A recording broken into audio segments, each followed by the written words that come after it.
जय Shri Radhe. Welcome to रंग astro. आपकी हथेली में जीवन रेखा से निकल के बहुत सारी रेखाएं आपकी हथेली में अलग अलग क्षेत्रों की तरफ बढ़ती हैं, यानी कि इसकी शाखाएं, जैसे कि मान लो यहाँ पे जुपिटर के इस माउंट की तरफ चली गई, कोई ऐसी है जो कि आपके सैटर्न की माउंट की तरफ चली गई, कुछ है जो नीचे आपके मार्स के इस फर्स्ट माउंट की तरफ आती चली गई, कोई है जो आपके मरकरी की तरफ चलती चली गई। ये ऐसे ही नहीं जाती है, इसका बड़ा व्यापक प्रभाव आपके जीवन में देखने को मिलता है। इसी के संबंध में आज हम जानेंगे। तो जब भी कोई रेखा आपकी जीवन रेखा से निकल के और आपके जुपिटर के इस माउंट यानी कि बृहस्पति गुरु के इस पर्वत क्षेत्र तक जाती है तो ये आपकी महत्वाकांक्षा को बढ़ाने का काम करती है। ऐसे लोग अपने जीवन में कुछ बड़ा करने की हमेशा सोचने वाले होते हैं, स्वप्न काफ़ी देखते हैं, मेहनत करने में भी कहीं से पीछे नहीं रहते, लेकिन हमेशा कुछ ऐसा करना चाहते हैं जिससे एकाएक लाइमलाइट में आ जाए, जिससे इन्हें बाद में बहुत कुछ सोचने की अपने जीवन के बारे में ज़रूरत न पड़े, जिसमें इनके पीछे एक बड़ी संख्या, अनगिनत लोगों की संख्या हो, जिसमें एक बड़े साहब के रूप में अपने आप को स्थापित कर पाने में कामयाब हो। इनके पास तमाम प्रकार की जो दुनिया की भौतिक सुख सुविधाएं होती हैं वो सब कुछ इन्हें प्राप्त हो और इनका बड़ा नाम और बड़ा काम हो, ऐसी इच्छा इनकी हमेशा बनी होती है और इसके लिए हमेशा ये लोग प्रयत्नशील भी होते हैं। अगर जैसे यहाँ पर ये रेखा है, ये पर्वत क्षेत्र भी सुंदर हो, बाकी पर्वत क्षेत्रों की स्थिति भी अच्छी हो, तो ये चीज़ों को कहीं ना कहीं प्राप्त भी कर लेते हैं। लेकिन ये रेखा हो और बाकी कहीं कुछ ना हो तो ऐसी स्थिति में काफ़ी दुख में और संघर्ष में ऐसे लोगों का जीवन जाता है, लेकिन कभी बैठ के ये नहीं खाने वाले होते हैं और हमेशा प्रयत्न करते ही रहते हैं।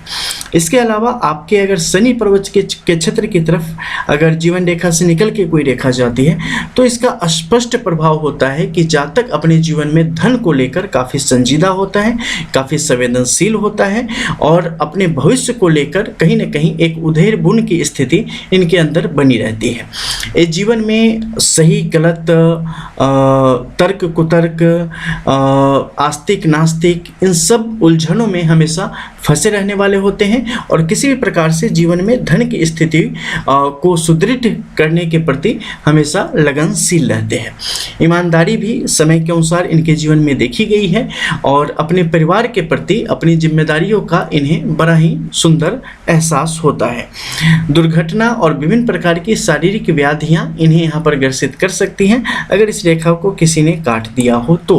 अगर ये रेखा कटी फटी नहीं है तो ऐसी स्थिति आपको जीवन में काफ़ी आगे की तरफ ले जाएगी। हालांकि जीवन में स्टेबल होने में आपको समय लगता है और ज़्यादातर मामलों में 28 साल के बाद ही आप अपने जीवन में आर्थिक तौर पे संभल पाने की स्थिति में आते हैं, नहीं तो किसी न किसी का सहारा आपको हमेशा चाहिए होता है। उसी तरीके से अगर कोई रेखा यहाँ से निकल के सूर्य के इस क्षेत्र की तरफ जाती है तो ये आपके तेज को बढ़ाने का काम करेगी, आपके जीवन में जो एक उजाला है उसे लाने का काम करेगी, आपके अंदर लीडरशिप जो क्वालिटी है उसे बढ़ाने का काम करेगी और राजनीति की तरफ आपकी रुचि को बढ़ाने का काम करेगी। बड़े बड़े जो कार्य ऐसे होते हैं जिसमें एकाधिकार हो उसकी तरफ आप बढ़ने की कोशिश करेंगे। भूखंडों के प्रति या बड़ी संपत्ति के प्रति आपकी बड़ी इच्छा होती है और बड़े आप ललायित होते हैं और उन चीज़ों को प्राप्त करने के लिए कई बार आप किसी भी हद तक जाने में गुरेज नहीं करते। बड़े वाहनों का शौक होता है और उसकी प्राप्ति भी जातक को होती है। चल अचल संपत्ति अच्छी मात्रा में ऐसे जातक इकट्ठा कर लेते हैं। भाषण कला में निपुण होते हैं, दूसरे का मन मोह लेने में काफ़ी निपुण होते हैं और जो इनसे बात कर ले इन्हें लंबे समय तक न भूल पाए, ऐसी इनकी जो है वो स्थिति होती है।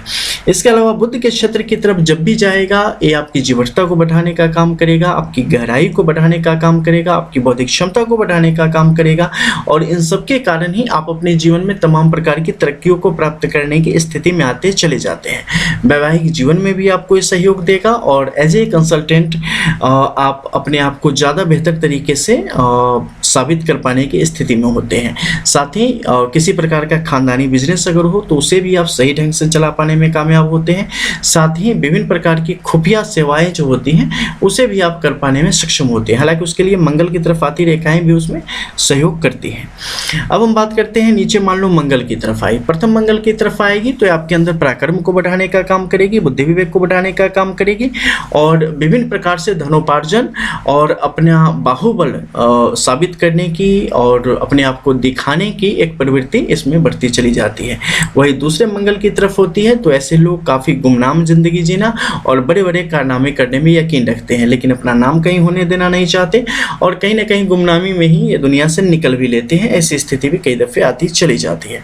बशर्ते जो भी चीज़ें बताई गई हैं उसमें रेखा बिल्कुल निष्कलंक हो, कहीं से कटी फटी ना हो, कहीं से इनेमी सिंबल ना हो, हमेशा एकल रेखा के रूप में हो। यानी ऐसा ना हो कि यहाँ से निकली फिर किसी दूसरे का रेखा के सहयोग से यहाँ और कहीं कहीं टा कहीं का रोड़ा, भानुमति ने कुनबा जोड़ा, ऐसे कुनबा जोड़ के जाएगा तो नहीं होगा, तो उसका प्रभाव वैसे ही निष्फल हो जाएगा। सीधे अर्थों में गई हो, सीधे रूप से, तभी उसका प्रभाव आप उस तरीके से माने। टूटी फूटी होगी उसी अनुसार प्रभाव कम या ज़्यादा होने की गुंजाइश बढ़ती चली जाती है। अब चंद्र के क्षेत्र की तरफ आएगी तो इससे क्या होगा, शीतलता बढ़ेगी। कई बार उन्माद बहुत होगा, कई बार मन पर काबू नहीं होगा, कई बार बड़े संत निकल जाएंगे, कई बार बिल्कुल घर बार छोड़ के बाहर ही निकल जाएंगे, कई बार संपत्ति का मोह नहीं होगा, कई दफ़े इतना मोह होगा कि पूछो मत।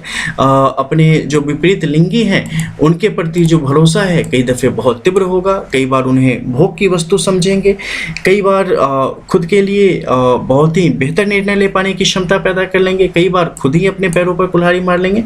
तो एक अव्यवस्थित स्थिति और एक उलझन की स्थिति आपके साथ यहाँ पर बनती चली जाती है। बाकी पर्वत क्षेत्रों की स्थिति के अनुसार निर्भर करेगा कि आप अपने जीवन में किस दिशा में आगे की तरफ बढ़ेंगे। वहीं पर शुक्र के क्षेत्र की तरफ अगर रेखाएं आती है तो ये किसी भी सूरत में आपके लिए अच्छी होती है और आपको एक मजबूत शख्सियत बनाने का काम करती है। और चतुर्विध जो पुरुषार्थ है, धर्म अर्थ काम मोक्ष, उससे आपको नवाजने का और आपको तृप्त करने का और आपको देने का यहाँ पर काम करती है। ये स्थिति हमेशा अच्छी होती है। और कुछ पूछेंगे कि राहु के क्षेत्र की तरफ जाए तो क्या होता है। ये कतई भी अच्छा नहीं है। अगर ये बिल्कुल सीधी अवस्था में जाए और थोड़ा सा ऊपर की तरफ मुड़ जाए तब तो राहु को बेअसर कर देगी, लेकिन ऐसा बिरले ही होता है। सामान्य स्थिति में यहाँ तक जाके रुक जाती है तो ये छोटे मोटे चीज़ों में उलझाती रहेगी, निकालती रहेगी, ऐसे ही ज़िंदगी आगे की तरफ जाती रहेगी। वहीं केतु के क्षेत्र की तरफ जब भी आती है ये आपके लिए लाभ के योगों को बढ़ाती है और खासकर आपके जीवन में 55 वर्ष के बाद के का जो समय है उसमें आपके लिए एक सुख और संतुष्टि और एक अस्थायित्व की स्थिति को भी स्पष्ट तौर पर बढ़ाने का काम करती है। ऐसे लोग सामान्य तौर पे अगर हम देखें तो अपने परिवार के लिए, वंश के लिए काफ़ी शुभ माने गए हैं और धन वृद्धि में और कुल वृद्धि में इनका बड़ा ही सहयोग रहता है और उनके उत्थान में किसी न किसी प्रकार से हमेशा सहयोग करने वाले रहते हैं। वहीं पर अगर जीवन रेखा यहाँ से निकलते हुए बिल्कुल इसी रूप में आपके शुक्र के इस तले की तरफ चलती चली जाए तो ये और भी ज़्यादा वैसी स्थिति में शुभ हो जाता है और काफ़ी शुभ फलों का आगमन आपके जीवन में यहाँ पर आता चला जाता है। मिलते हैं फिर कुछ और नई चीज़ों के साथ, तब तक के लिए जय जय श्री राधे।